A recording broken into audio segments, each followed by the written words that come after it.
तो दोस्तों आज की इस वीडियो में प्रपत्र फॉर्म 2 भर के बताएंगे। प्रपत्र 3(1) जो वंशावली का होता है वो हम आपको भर के बताएंगे। इसके बाद वंशावली के आधार पर प्रत्येक उत्तराधिकारी का दखल निम्न प्रकार है, ये कैसे भरते हैं हम आपको ये भी भर के बताएंगे।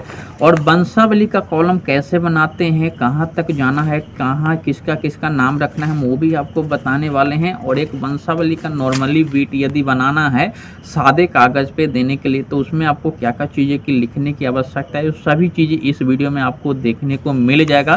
तो प्लीज़ आप इस वीडियो को शुरू से लेकर लास्ट तक ज़रूर देख लीजिएगा, क्योंकि कई चीज़ें जो है बीच बीच में हम आपको समझाने बताने की कोशिश करेंगे ताकि वहाँ पे किसी भी प्रकार का आपका दिक्कत परेशानी नहीं हो। और एक ही वीडियो में आपको सभी प्रकार की फॉर्म फिलअप करके बताने वाले हैं। वीडियो पसंद आने तो प्लीज़ ज़रूर भाई साहब लाइक कर दीजिएगा, इस चैनल को भी सब्सक्राइब प्लीज़ कर दीजिएगा। चलिए वीडियो को शुरू कर लेते हैं।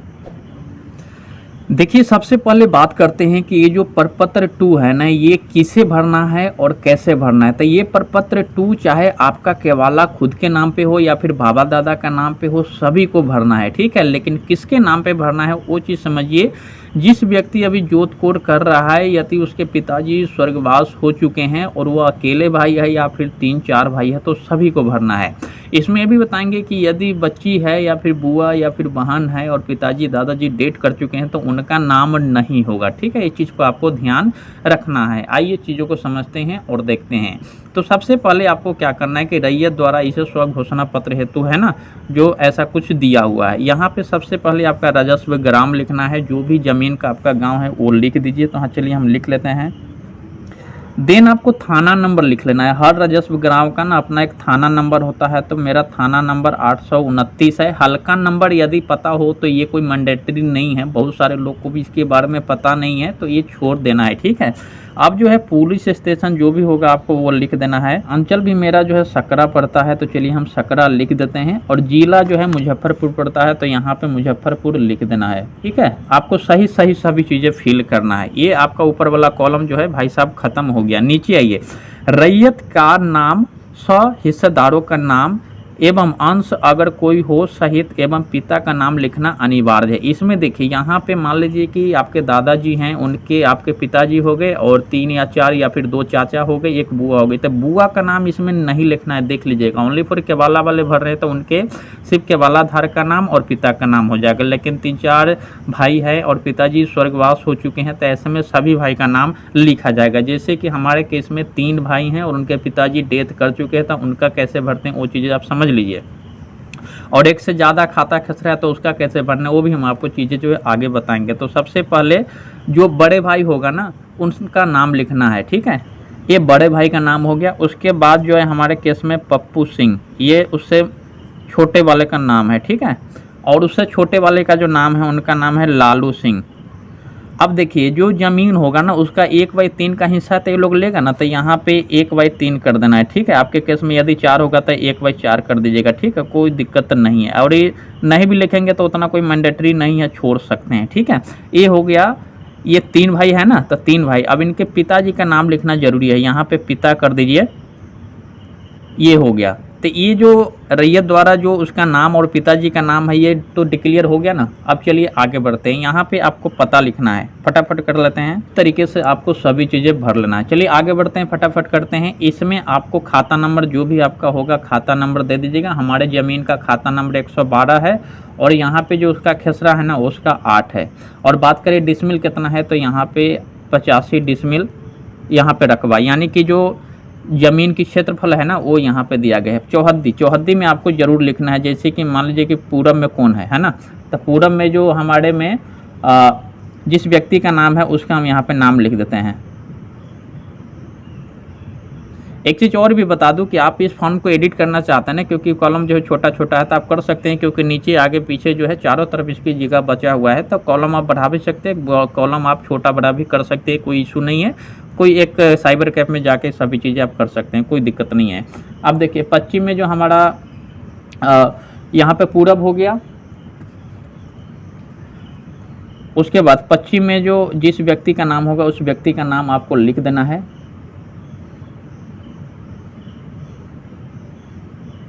ठीक है। उसके बाद आपको क्या करना है, उत्तर या फिर दक्षिण, जैसे भी आपको चाहे वैसे कर सकते हैं, कोई दिक्कत नहीं है।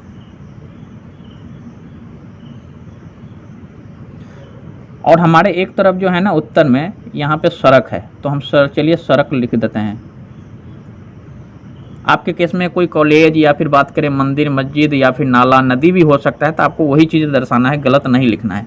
अब यहाँ पे बोल रहा है कि किस्म ज़मीन का, तो हमारा जो ज़मीन है ना वो किस प्रकार की है, तो हमारे ज़मीन में जो खेती होता है तो हम यहाँ पे खेतीहर लिख देते हैं, ठीक है। खेतिहर लिख दें। लगान आपको पता है तो लिख दीजिए, नहीं तो छोड़ दीजिए, कोई मैंडेटरी नहीं है, लेकिन जमाबंदी नंबर लिखना अनिवार्य है। तो हम यहाँ पे जमाबंदी नंबर लिख देते हैं। जमाबंदी नंबर देखिए कंप्यूटराइज जमाबंदी नंबर भी होता है और ऑफलाइन भी। पहले कभी आपके रसीद कटाए होंगे तो उसमें जमाबंदी नंबर थाना वगैरह सभी चीज़ें लगान वगैरह दिया हुआ रहता है, ठीक है। अब यहाँ पे समझिए, यहाँ पे टोटल देखेंगे 1 2 3 4 5 6 7 8 9 10 11, टोटल 11 कॉलम दिया गया है ना। अब ये बोल रहा है कि आपका जो भूमि का जो दावा कर रहे हैं किस बेस पे कर रहे हैं, आप कोई उत्तराधिकारी यानी कि पूर्वज का जमीन है, दादा परदादा या फिर दान या फिर केवाला है या फिर बंदोबस्त, जैसे कि देखते होंगे गांव में भी बहुत सारे ऐसे लोग हैं जिनका ज़मीन नहीं था लेकिन सरकारों को बंदोबस्त करके दे दिया, तो उसमें बंदोबस्त या फिर कोई अन्य है तो अन्य कर देना। तो हमारे जो इस केस में उत्तराधिकारी, तो चलिए हम यहाँ पे उत्तराधिकार लिख देते हैं।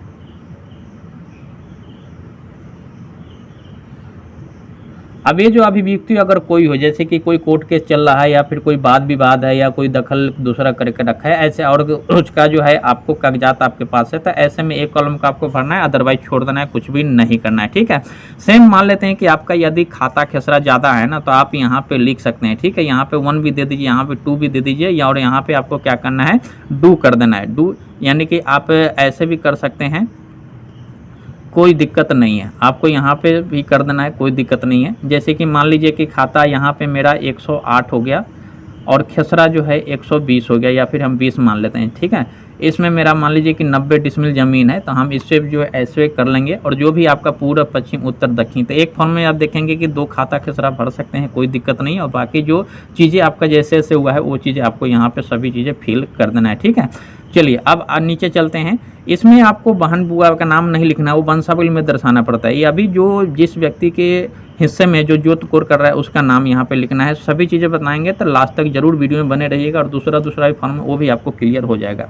यहाँ पे देखिए, यहाँ पे 3 लोग हैं ना, तो यहाँ पे जो भी मैं वाला कॉलम होगा ना आपको काट देना है। मैं वाला में क्योंकि अकेला होता है ना, तो यहाँ पे कई लोग हो जाते हैं, तो इसे आपको, जैसे कि ये देखिए मेरी जानकारी, ये क्या बोलता है कि हम घोषणा करते हैं कि स्वघोषणा में की गई प्रविष्टि हमारी जानकारी में सही है। स्वघोषणा में किसी गलत प्रविष्टि के लिए मैं, यहाँ पे मैं कर दीजिए, हम जवाब दे हूँ है, ठीक है। अब यहाँ पे इस प्रपत्र को 2 प्रतियों में जो है दाखिल किया जाएगा। एक प्रति आवेदक को प्राप्तकर्ता पदाधिकारी कर्मी द्वारा हस्ताक्षर तथा आवेदक की तारीख एवं क्रमांक अंकित करके प्रमाण पत्र के रूप में लौटाया जाएगा। देखिए, यदि आप ऑफलाइन अंचल पे जाके जमा करते हैं ना, तो इससे आपको 2 परफॉर्मा भर लेना है।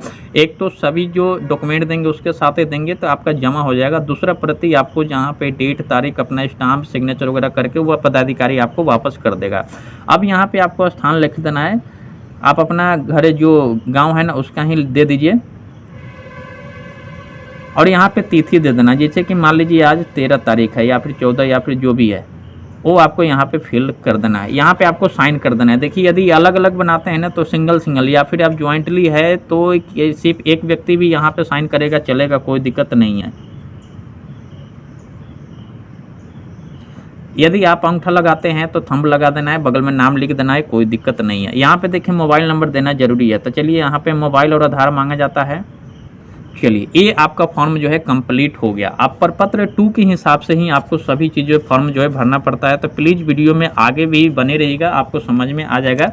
देखिए, वंशावली कैसे बनता है वो भी चीज़ें हम आपको थोड़ा सा बता दूंगा। अब चलिए सीधे हम जो ये वंशावली वाला जो है ना, ये प्रपत्र 3-1 ये हम आपको भर के जल्दी बता देते हैं। तो आपका जो भी अंचल होगा आपको भर देना है। जैसे हमारे केस में यहाँ पे अंचल जो है सकरा है, ठीक है, तो हम सकरा को फिल कर देते हैं। जिला जो है मेरा मुजफ्फरपुर है,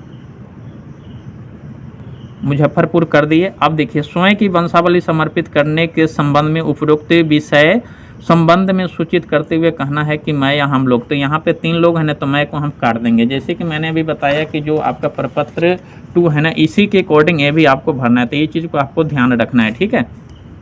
अब देखिए यहाँ पे श्रीमती को हम काट देते हैं, यहाँ पे बिंदु सिंह लिख देते हैं। और इनके पिताजी का जो नाम था ना, स्वर्गीय रतन सिंह था। तो आपके केस में जो भी होगा लिख दीजिएगा, गलती नहीं कीजिएगा। पुत्र है, पुत्री है, कौन लगते हैं, तो हमारे केस में ये यहाँ पे जिस व्यक्ति का से जो ये आप भर रहे हैं ना प्रपत्र 2, तो उनका नाम यहाँ पे होगा और पिताजी का जो नाम है ना इधर होगा। काफ़ी लोग गलती कर देते हैं, तो पिता का नाम इधर होगा जो स्वर्गीय में होंगे, ठीक है। तो पुत्री काट दीजिए, पत्नी काट दीजिए और यहाँ पे स्वर्गीय लगाना अनिवार्य है। तो पिताजी का जो इनका नाम था वो रतन सिंह है, ये लिख दिए। और दूसरा जो है ये भी आपको श्रीमती काट देना है। दूसरा पप्पू सिंह थे, तो पप्पू सिंह को हम यहाँ पे दर्शा देते हैं।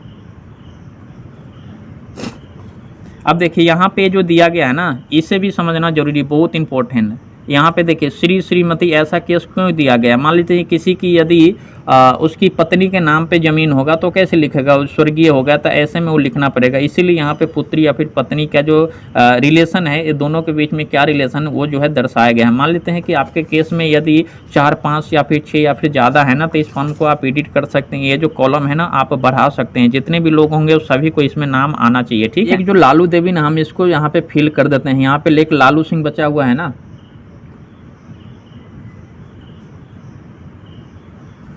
और यहाँ जो आपका जो भी रिलेशन होगा ना आपको दर्शा देना है। जैसे कि यह भी जो है पुत्र होता है ना, तो ये भी आपको ऐसे लिख देना है और यहाँ पे फिर उनके पिताजी का नाम लिख देना है। अब एक पुत्री बचा हुआ है मुनचुन देवी, तो आपको यहाँ पे क्या करना है, ऐसे कलम जो है जोड़ देना है और यहाँ पे आपको लिख देना है। जैसे कि यहाँ पे श्री जो भी होगा आपको कर देना है मुनचुन देवी। श्रीमती आएगा ना, तो आपको यहाँ पे श्रीमती कर देना है, ठीक है। और यहाँ पे आपको क्या करना है, चलिए इस कॉलम को हम आगे बढ़ा देते हैं, जो आपको सभी चीज़ अच्छा से समझ में आ जाएगा। यहाँ पे ये क्या लगेगी, ये पुत्री लगेगी ना। यहाँ पे देख सकते हैं रिलेशन खुला हुआ है, तो चलिए हम यहाँ पे पुत्री कर देते हैं। और यहाँ पे फिर उनके पिताजी का जो नाम है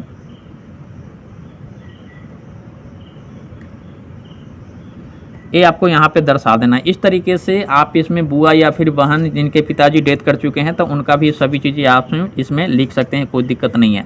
अब बोल रहा है कि इसका पता क्या है, जो इस व्यक्ति का है उसका पता क्या है, तो निवासी कहाँ क्या है ना।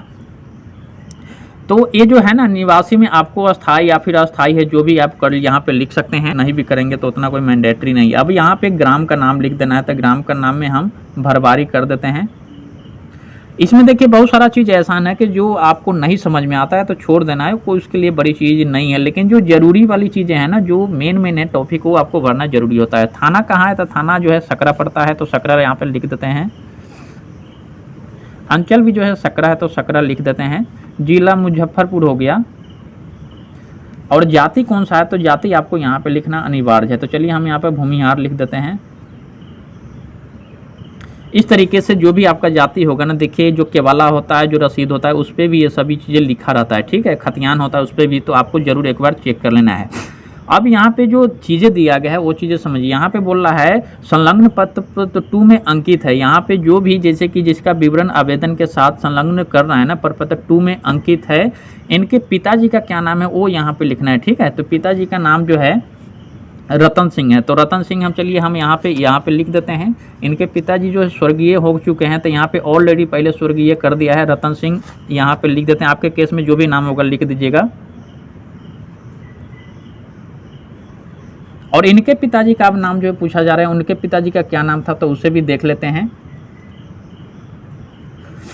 तो रतन सिंह के जो पिताजी का नाम था ना पुष्कर सिंह था, तो यहाँ भी स्वर्गीय लगा देते हैं। और इनका भी जो ग्राम है भरवारी था, भरवारी लिख दीजिए। और यहाँ पे जो राजस्व ग्राम अंचल, ये सभी चीज़ें आपको यहाँ पे लिख। जो राजस्व ग्राम है वो कहाँ पे पड़ता है, तो ये भी जो है भरवारी पड़ता है। अंचल सकरा पड़ता है। कि जमाबंदी क्रमांक संख्या, जो भी आपका जमाबंदी क्रमांक संख्या है ना, जैसे कि आपने जो यहाँ पे लिखा है ना जमाबंदी, वो आपको और खाता खेसरा इसमें लिखना पड़ेगा, ठीक है। अब यहाँ पे देखिए ये बोल रहा है कि आपने जमाबंदी क्रमांक संख्या तो लिख दिया, में प्रविष्ट थे कि, अब यहाँ पे आपका उत्तराधिकार के वाला या फिर जैसे आपका प्राप्त हुआ वो आपको यहाँ पे लिख देना है।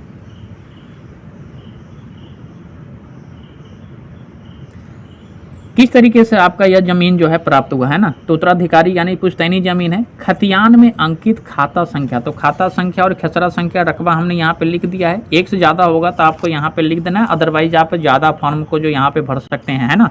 तो इस चीज़ को आपको ध्यान रखना है। अब इसमें मैंने उत्तराधिकार लिख दिया, खाता संख्या जो भी होगा हमारे केस में 112 खाता संख्या है। खसरा संख्या जो है यहाँ पे 108 है, सॉरी 8 है, वो हम यहाँ पे लिख देते हैं। और 85 डिसमिल इसमें एरिया यानी कि रकबा है। लगान आपको पता है तो छोड़, नहीं है तो छोड़ दीजिए, कोई दिक्कत नहीं। बंटवारा के आधार पर हित अर्जित किया है। यहाँ पे देखिए, यहाँ पे हमने यहाँ पे एक नहीं है ना, तो मैं को कर देना है।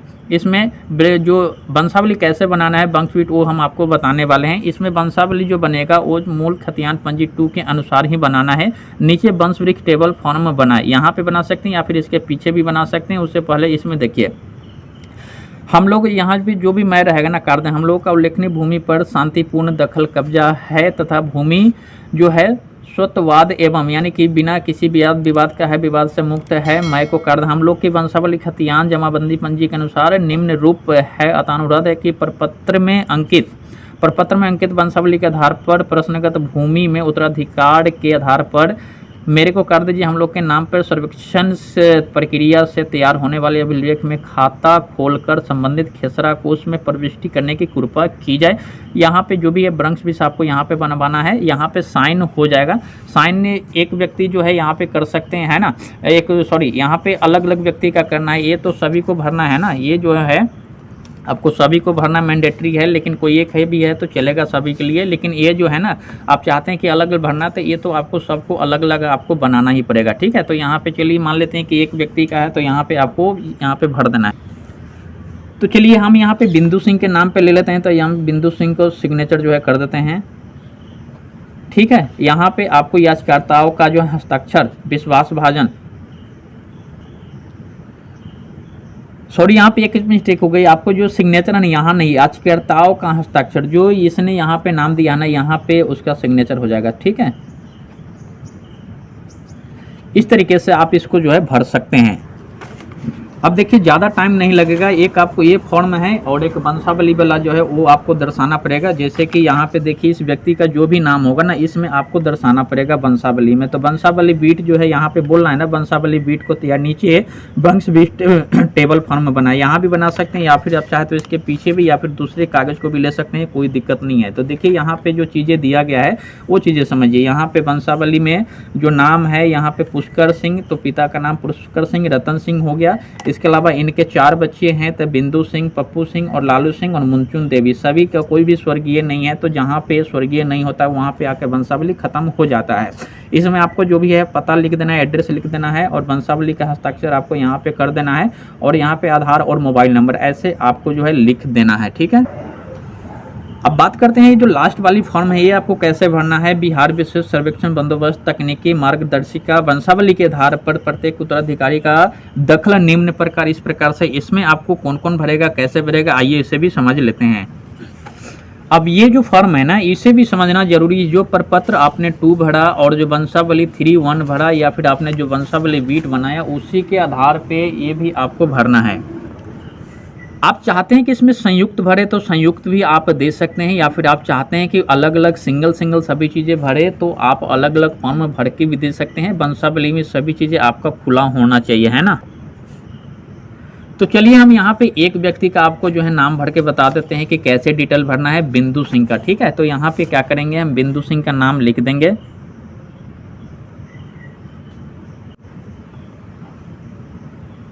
ठीक है। खाता खेसरा जो भी आपको खाता खेसरा यहाँ पे लिख देना है। यहाँ पे खेसरा नंबर 8 है और जो यहाँ पे रकबा है ना वो 85 डिसमिल है। तो हम यहाँ पे लिख देते हैं। चौहद्दी आपको पूरब में कौन है, पश्चिम में कौन है, यहाँ पे सब व्यक्ति का नाम लिख देना है। यहाँ पे आपको क्या करना है, यहाँ पे रकबा लिख दीजिए, यहाँ पे पूरा चौहद्दी लिख दीजिए, जमाबंदी नंबर दे दीजिए। यहाँ पे मैं है तो यदि सिंगल है तो आपको हम लोग को कर दीजिए, यदि सामूहिक है तो हम लोग रहेगा। ठीक है, आपको चीज़ें देख लेना है। अब इसमें जो भी आपका डाटा उपलब्ध है ना, जैसे कि जमाबंदी, मृत्यु तिथि जो है, जो रैयत है, आपके बाबा दादा का जो मृत्यु तिथि या फिर उसकी कुछ भी डेथ सर्टिफिकेट आपको लगा देना है। जमाबंदी संख्या के विवरण आप रसीद दे सकते हैं। कोई यदि खतियानी नकल वगैरह तो आप वो भी दे सकते हैं। दावा का जो दस्तावेज है आप वो दे सकते हैं। यहाँ पे कोई कोर्ट का कोई आपको कोई प्रति मिला है तो आप वो दे सकते हैं, या फिर जो मृतक के वारिस होने का संबंध है आप वो दे सकते हैं। और यहाँ पे आधार कार्ड और वोटर कार्ड की छाया प्रति आपको सभी चीज़ें संलग्न करके देना पड़ेगा। और जितने भी कागजात होगा ना उसमें आपको ये तीनों चीज़ें देना पड़ेगा। साथ ही एक एनओसी कैसे बनता है, जो बुआ या फिर जो आपके बच्ची या जिनके पिताजी डेथ कर चुके हैं तो उन्हें एनओसी कैसे लेना है। तो एनओसी नॉर्मली होता है नो ऑब्जेक्शन सर्टिफिकेट, एक सादा पेपर पे भी लगवा के उनसे साइन करा के आप वो भी दे सकते हैं, ताकि वो ये बोल सके कि हमारा इसमें किसी प्रकार का कोई हिस्सा वगैरह नहीं है। तो इस तरीके से आप जो सभी चीज़ें भर सकते हैं। तो दोस्तों हमें उम्मीद है ना कि आपको काफ़ी हेल्प मिली होगी। तो प्लीज़ इस वीडियो को लाइक जरूर कर दीजिएगा, शेयर भी कर दीजिएगा। मिलते हैं नेक्स्ट वीडियो में। Take care.